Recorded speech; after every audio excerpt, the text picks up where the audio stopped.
8 de noviembre de 1519, Tenochtitlan, el encuentro entre los aztecas y Hernán Cortés. Es el inicio de la pobreza en América Latina. ¿Qué tal, amigos de este canal de YouTube? Les habla el padre Juan Carlos Díaz. Hoy vamos a comentar un libro que los invito a leer con pasión y que tengo aquí un ejemplar. ¿Por qué fracasan los países?, de Daron Acemoglu y James Robinson, que son los dos premios Nobel de Economía del año 2024, junto con un tercer autor de apellido Johnson, que se ganaron el premio Nobel de Economía del año 2024 con una tesis fundamental, y es que la pobreza en los países donde hay miseria no obedece a las políticas económicas en sí mismas o a los economistas, obedece a las decisiones políticas. Y tal vez es ahí donde tenemos que poner el dedo en la llaga. Miremos tres conquistas que fueron importantes en su momento. Primero, la conquista de México del Imperio Azteca. Segundo, la conquista del Imperio Inca. Y podríamos nombrar también un tercer lugar, la conquista de la Nueva Granada, que es nuestra Colombia. En los tres relatos de la conquista se nota claramente la intención extractiva de los conquistadores. Los españoles venían a América, una vez que fue descubierta naturalmente y que se establecieron como unas coordenadas y que todo el mundo se emocionó con el descubrimiento. Venían fundamentalmente por el oro, por la mano de obra esclava y por la posibilidad de que los indígenas los alimentaran, es decir, trabajaran para ellos. Era un paraíso. El 8 de noviembre de 1519, Hernán Cortés llega a las costas de Yucatán y los aztecas pensaron que había vuelto la serpiente emplumada. Era una profecía, era una suerte de mesianismo, el anuncio de la encarnación de la serpiente emplumada. Y es así como Hernán Cortés se vale de una cantidad de estratagemas, es recibido muy bien por Moctezuma, y sin embargo lo traiciona y finalmente permite que lo maten. Incluso sus propios ciudadanos, que se opusieron a él y pensaron que era un traidor. ¿Qué buscaban los españoles? Buscaban fundamentalmente esas tres cosas que les he mencionado: oro, mano esclava y comida. Ellos establecieron un sistema tan rudo, tan brutal, que primero traicionaron a las cabezas de cada pueblo para poderse apoderar del pueblo mismo, porque cada cabeza representaba los ideales de ese pueblo y de esos pueblos, que vivían en la prosperidad. Hay que reconocer que Moctezuma venía de vencer las otras tribus que se encontraban en Mesoamérica, en esa zona, que se oponían a él y que estaba gozando de una gran prosperidad, porque la ciudad de Tenochtitlan, que era una ciudad de puentes y de jardines hermosa, pues era el espacio sagrado y al mismo tiempo profano de la civilización azteca. A él se le traiciona fácilmente, porque como ellos venían por el oro, no les importaba nada y fueron tomando cualquier cosa que había. Yo tengo aquí el relato del Códice Florentino de Bernardino de Sahagún, que escribió hacia el año 1545, la descripción de cómo fue aquella conquista. Recuerden que la mayoría de las informaciones que tenemos de la conquista proceden de los religiosos que acompañaron a los conquistadores españoles. Fueron ellos los cronistas y al mismo tiempo fueron ellos los que se opusieron también al maltrato de los indígenas, que de eso tendremos también que conversar. Los españoles se apoderaron enseguida de Moctezuma, dice. Entonces se dispararon cada una de las armas. Reinaba el miedo. Era como si todo el mundo se hubiera tragado el corazón. Incluso antes de que hubiera oscurecido había terror, estupefacción, aprehensión y la gente estaba aturdida. Llegaban unos hombres con armas que escupían fuego, es decir, flechas nuevas que no conocían. Y con esta puesta de sol se proclamaron todas las cosas que los españoles necesitaban. Necesitaban comida, tortillas blancas, pavas asadas, huevos, agua dulce, madera, leña, carbón.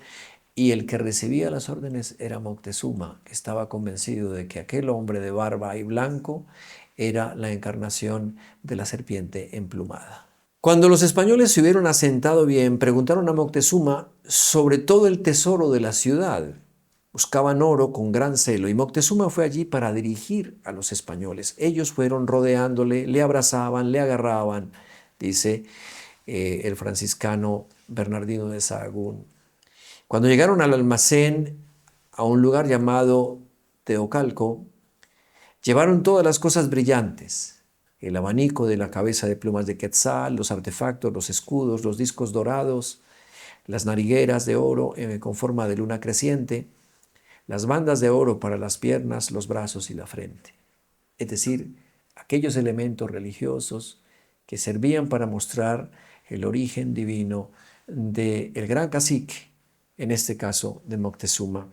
Acto seguido, se separó el oro y enseguida prendieron fuego a todas las cosas preciosas, lo quemaron todo e hicieron lingotes de oro. Una codicia imposible de explicar de otra manera. Por eso los españoles fueron caminando a todas partes, tomaron todo lo que pudieran y todo lo que veían como bueno se lo llevaron. Más tarde fueron al propio almacén de Moctezuma, al lugar llamado Totocalco, y se llevaron las posesiones del propio Moctezuma, todos los objetos preciosos, los collares con colgantes, las bandas de los brazos, los penachos, las plumas de quetzal, las bandas de oro en los brazos, en los brazaletes, se lo llevaron todo. Esta conquista militar de los aztecas se completó en el año 1521, no sin antes pasar por el sacrificio de Moctezuma mismo, al que ellos habían tomado prisionero en su palacio. Y el pueblo, al ver que los españoles lo sacaron para que los arengaran y se tranquilizaran, el pueblo juzgó que Moctezuma los había traicionado. Por eso lo hirieron con piedras, con flechas, con todos los objetos que se pudieron. Y es así como Moctezuma muere a causa de las heridas infligidas por el mismo pueblo, que lo había considerado un traidor. Ese año, entonces, se llama a sí mismo el gran encomendero a Hernán Cortés y él empieza a gobernar de esa manera la ciudad más bella que las tribus de la América Central habían construido, Tenochtitlán. Eso siembra la semilla de algo que vamos a comentar más adelante, de cómo una cultura, valiéndose de engaños y de mentiras, destruye otra y monta sobre ella su propia versión de la historia, su propia versión del mundo, su religiosidad y su poder. Pero miremos un poco más. Los esfuerzos por describir la situación continúan en la persona de el padre Bartolomé de las Casas, quien va a escribir la breve relación de la destrucción de Indias en el año de 1542. En lo que se refiere a la conquista de la Nueva Granada, la moderna Colombia, Bartolomé de las Casas señala el funcionamiento de toda la estrategia española de la siguiente manera: repartidos los pueblos y señores y gentes de ellos por los españoles, que es que todo lo que pretenden en realidad es lo mismo, el oro, y puestos todos en la tiranía y servidumbre acostumbrada, el tirano capitán, Gonzalo Jiménez de Quesada, que es el que llega por la costa caribe colombiana hasta el centro del país. Se hace acompañar de Nicolás de Federman y de Belalcázar, que vienen uno de Venezuela y el otro del sur de Colombia, de Cali. El tirano capitán principal de aquella tierra mandaba, prendió al señor y rey de todo aquel reino. Estamos hablando del Bacatá, es el cacique Bacatá. Y túvolo preso 6 o 7 meses pidiéndole oro y esmeraldas, sin otra causa ni razón alguna. El dicho rey, que se llamaba así, Bacatá, por el miedo que le pusieron, dijo que él daría una casa de oro que le pedían, esperando de soltarle de las manos de quien ya sí lo afligía, y envió indios a que le trajeran el oro. Y por veces trajeron mucha cantidad de oro y piedras, pero porque no daba la casa de oro, decían los españoles que había que matarlo, pues no cumplía con lo que había prometido. Miren bien, invaden y culpan, y de alguna manera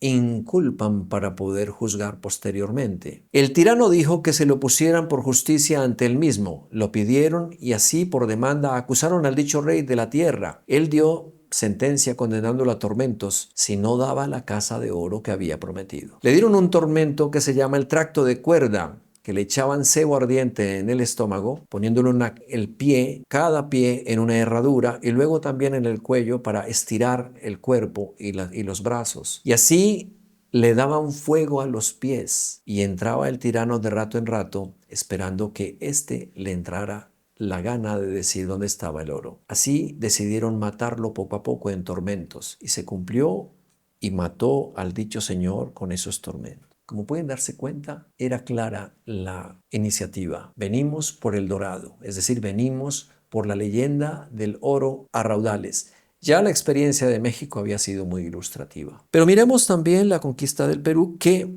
era el imperio inca. Ese imperio que bajaba de Ecuador hasta Bolivia, el norte de Chile y Argentina, era gobernado por Atahualpa, que había tenido una querella con su hermano Huáscar una vez que había muerto su padre Huayna Cápac. Mataron a los guardias de Atahualpa, capturaron al rey. Para lograr su libertad, Atahualpa tuvo que prometer que llenaría una sala con oro y dos del mismo tamaño con plata. Así lo hizo, pero los españoles incumplieron sus promesas y lo estrangularon en julio del año 1533. Y establecieron, gracias a que ya existía una estructura de gobierno, establecieron unas reducciones que luego desarrollarían la mita, que era un sistema que ya existía entre los habitantes del imperio inca. Noten cómo en los tres casos los caciques de cada lugar, que ellos llaman reyes, siempre son traicionados, engañados y asesinados. La idea es que la cabeza,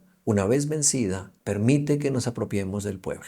Esos pueblos fueron desarrollando una cultura caracterizada por la mano de obra barata y la extracción de minerales, de piedras preciosas, etc. Y que al mismo tiempo servían para cultivar la tierra y alimentar a los españoles. O sea que era una economía circular, pero digamos perversamente circular, porque el indígena tenía que sostener al español. El español le daba garrote al indígena, pero el indígena además tenía que pagar para comprar los productos que él mismo producía, como pasa en el caso de la mita en la zona que corresponde al imperio inca. Ese sistema quiso favorecer simplemente las castas superiores de la sociedad, de tal manera que cuando vienen los procesos de independencia ya en el siglo XIX, cada una de estas regiones, estamos hablando de centro, sur, y el imperio inca. Decimos sur, esta zona de la Gran Colombia. Cuando vienen los movimientos independentistas, ya se habían establecido unas élites venidas de España, venidas de Europa, y algunas veces estas élites se habían mezclado con los indígenas y habían hecho un mestizaje, los criollos, pero al mismo tiempo vamos a ver cómo el país que más va a estar vinculado con España y que va a hacer un eco del poder español es México. México lo será incluso después en la oleada que proviene de la guerra civil española. México va a ser muy buscado por los españoles. Pero bueno, volvamos acá a nuestro momento histórico. Cuando los españoles se establecen, entonces aparecen unas élites, las élites de los criollos, o sea, de las primeras generaciones de los nacidos en el territorio americano, que son americanos ya, es decir, pertenecen al continente americano. Recordemos que la palabra América nos viene de Américo Vespucio y que es el concepto que se aplica a un continente que él decide cartografiar, que él hace la primera cartografía. En el Palacio del Dogo en Venecia está la famosa cartografía que hizo Américo Vespucio de este continente. Se va a llamar América posteriormente por aquello de los Estados Unidos de América y por el destino manifiesto que los americanos van a expresar de muchas maneras como una filosofía propia de su riqueza y de su importancia. Establecidos una vez aquí y formadas las élites, esas élites criollas se van a convertir en una réplica de lo que se esperaba que España encontrara aquí. Y va a haber una conexión con la metrópoli, naturalmente, en todos los órdenes, en el social, en el político y en el religioso. De hecho, la Iglesia Católica fue un instrumento muy fuerte en las manos de los conquistadores, porque, entre otras cosas, la conquista del continente tenía una inspiración religiosa, es decir, había que bautizar a las gentes de estos continentes para poder sentirlos como iguales. Pero esa igualdad que profesaba la corona no se sentía aquí en el continente. Luego vendrá la esclavitud de los negros, la traída de los barcos desde Ghana, el Congo, Brazzaville, el Gran Congo, que es más grande, esa región subsahariana, que fue la que alimentó realmente el mercado negrero durante la conquista y la colonia. Pero particularmente quería referirme a que se establecieron esas élites. Y esas élites traían o adolecían de una visión muy miope de lo que habían encontrado, porque las ciudades del imperio inca, las ciudades del imperio azteca, eran ciudades más ricas que las ciudades españolas. Es decir, lo que encontraron aquí fue una gran riqueza desde todos los órdenes. Siempre decimos que el indígena no tenía caballos, que el indígena no tenía armas, no tenía arcabuces, que era una persona atrasada culturalmente. No, estamos haciendo una lectura sesgada de la historia. Los indígenas tenían un estilo de vida que correspondía a su naturaleza, que correspondía a unas ideas, a unos conceptos. Hay que ver que los mayas tenían, y los aztecas, sus calendarios. Hay que ver que gozaban de la escritura. Los indios o los indígenas caribes, y luego los muiscas aquí en nuestro territorio en Colombia, no tenían la escritura, pero tenían otras formas culturales de comunicación también con los otros grupos humanos que había en el territorio. Y los incas tenían el quipú, que era un fantástico algoritmo, por decirlo de alguna manera, que les permitía guardar recuerdos y números. Era una calculadora, pero al mismo tiempo la posibilidad de decir cosas que estaban marcadas por colores en los diferentes nudos del quipú. O sea que teníamos unas culturas que además tenían una belleza extraordinaria porque las ciudades que habían construido con su propia visión del mundo, que tenían un carácter cósmico casi siempre, esas ciudades fueron avasalladas con la nueva arquitectura, con los nuevos dioses, con la nueva forma de establecer las relaciones entre los ciudadanos.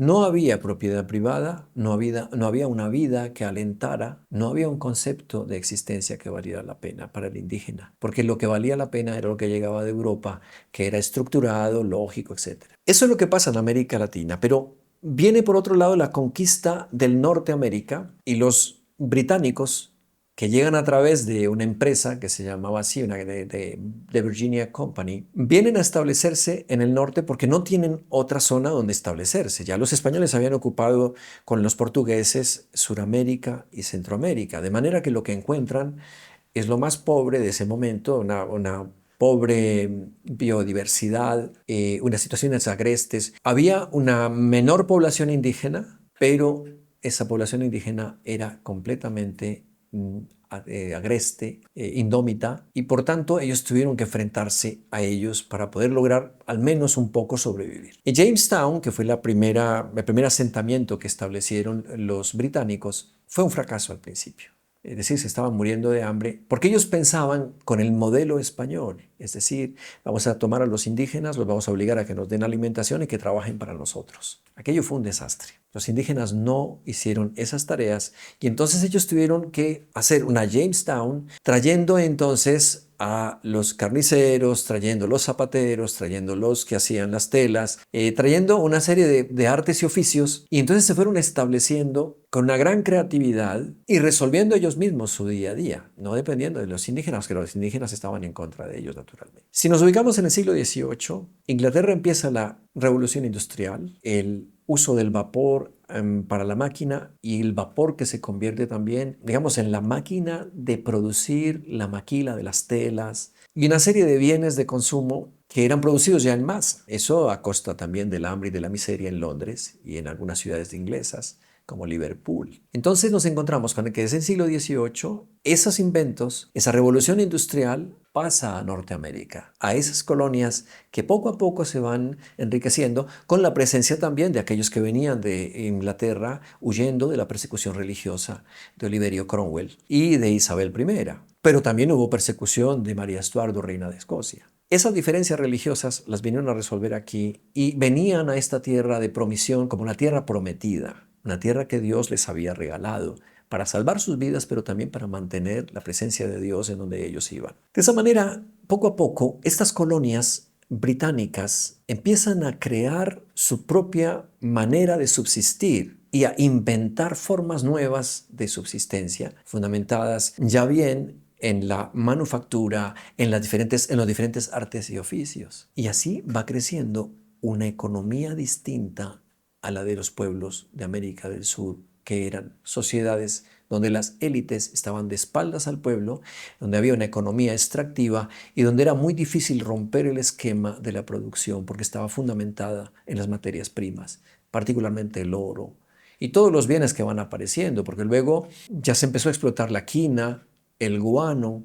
la ipecacuana, es decir, las hierbas, el resultado también del estiércol de los animales que no conocían los españoles y que se veía que era importante para la agricultura. Y entonces esa diversificación agrícola va a ser importante para los españoles porque van a descubrir también el tomate, la papa, la yuca, etcétera, que se incorporarán a la dieta posteriormente. En Norteamérica se fue trasvasando esa prosperidad que trajo la revolución industrial y empezaron las iniciativas de los hombres por establecer una constitución, unas leyes que les permitieran a los ciudadanos vivir de acuerdo con esa Carta Magna que habían conocido ellos en Inglaterra de Juan sin tierra. Y esa Carta Magna se convirtió en el principio de la civilidad entre ellos. Primero hubo unas colonias en el este, esas colonias más o menos despobladas fueron organizándose. Luego vendría el tema de la esclavitud y los estados del sur y los estados del norte se enfrentarían, pero empieza una prosperidad económica tremenda. Luego viene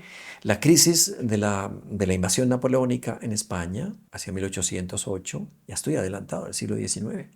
Estamos bien. Y vienen entonces los deseos de independencia en estos países de América Latina, México, Colombia, el Imperio Inca. El primer país que logra mostrar su interés por la independencia pues es Bolivia, pero esto le sale muy costoso, porque la rebelión aquella fue aplastada. Las élites que estaban gobernando se dieron cuenta que en España, a raíz de esta crisis que había generado Napoleón invadiendo el país y poniendo a su hermano Pepe Botella de garante de su propia autoridad en España y en Portugal, se generó entonces, con la oposición a esa invasión, una resistencia desde Cádiz y se hizo una constitución en Cádiz que se llamaron las Cortes. En ellas se establecía la importancia de un monarca, pero también se decía que el pueblo era el verdadero monarca y que el pacto que había entre el pueblo y el monarca tenía que ver con el pueblo, más que con la sangre del monarca. Y eso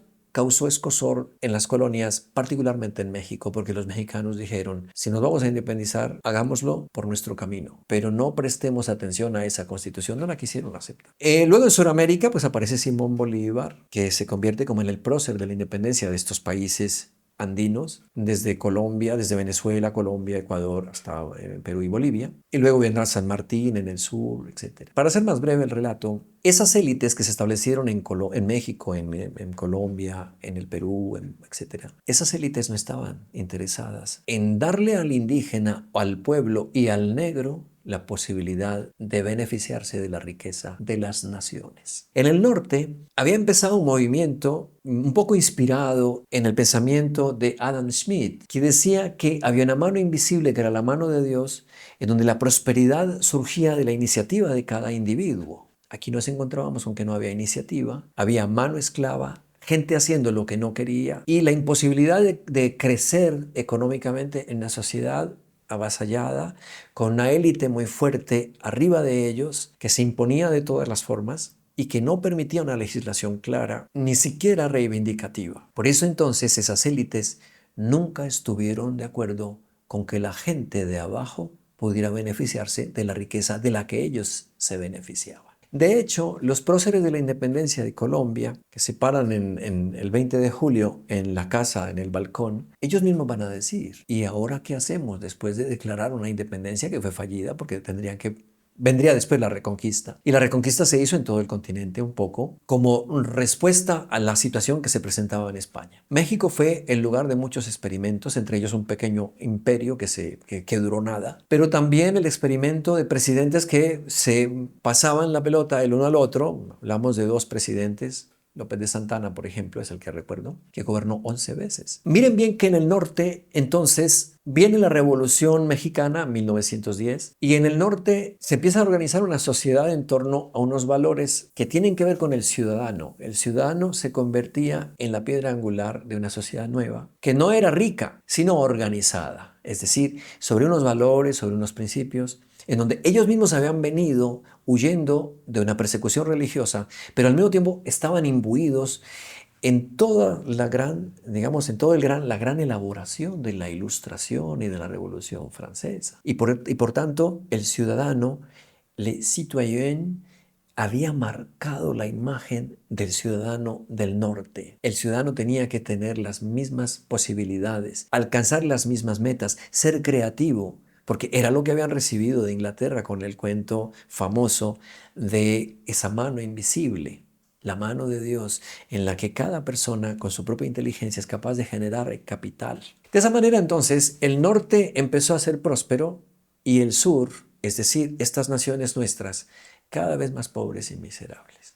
Y eso que no estamos hablando del racismo, ni estamos hablando de la traída de los esclavos al continente. Quedémonos entonces con estas dos ideas. La primera, el norte es rico no porque fuera superior intelectualmente, no porque geográficamente fueran superiores, no porque racialmente fueran superiores, eran porque las instituciones que fueron estableciendo buscaban el beneficio del citoyen, es decir, del ciudadano. Mientras que nosotros nos encontramos en Sudamérica, desde México hasta la Argentina, con unas élites que no tenían la menor intención de compartir con el pueblo ni los incentivos en la propiedad privada, ni los incentivos provenientes de la producción, ni los incentivos políticos que eran necesarios para poder creer que estaban construyendo una nacionalidad. Las nacionalidades nacieron un poco accidentalmente, de acuerdo con los golpes que les dieron a los españoles en diferentes lugares, de acuerdo con las confrontaciones bélicas por las cuales se conquistó la independencia.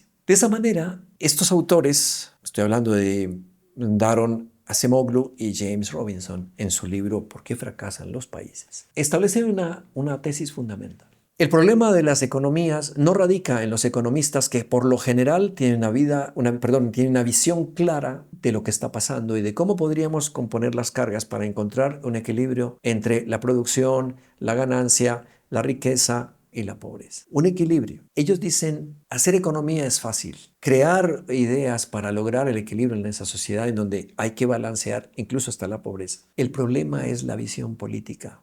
Es decir, cómo los políticos, las élites, no están interesadas en ayudar a la gente que está abajo para lograr cambiar la situación de miseria. Y eso proviene de la colonia, de una sociedad extractiva, una sociedad con unas élites que querían copiar un estilo de vida europeo y de unas élites que eran incapaces de destruir un esquema económico fundamentado en la extracción y fundamentado también en la mano de obra barata. Así se generaron sociedades insatisfechas, sociedades que no confiaban en la estabilidad ni en el Estado, que no confiaban tampoco en las mismas instituciones que el Estado tenía para gobernar, desde los impuestos hasta los servicios públicos. No había servicios públicos que valieran la pena. Hay un caso que lo analizan muy bien estos autores, estoy hablando de este libro ¿Por qué fracasan las naciones?, que se encuentra en Nogales. Nogales es una ciudad, yo iba a decir un pueblo, bueno, es una ciudad que queda entre Estados Unidos, en el estado de Arizona y en el estado de Sonora, en México. La ciudad está prolongada por una carretera, pero está partida a la mitad por la frontera, por una valla. Si miramos el Nogales del norte, ellos son latinos y son descendientes de los mismos latinos que fundaron Nogales en México. Es decir, que no es una cuestión racial, lo que yo voy a decir.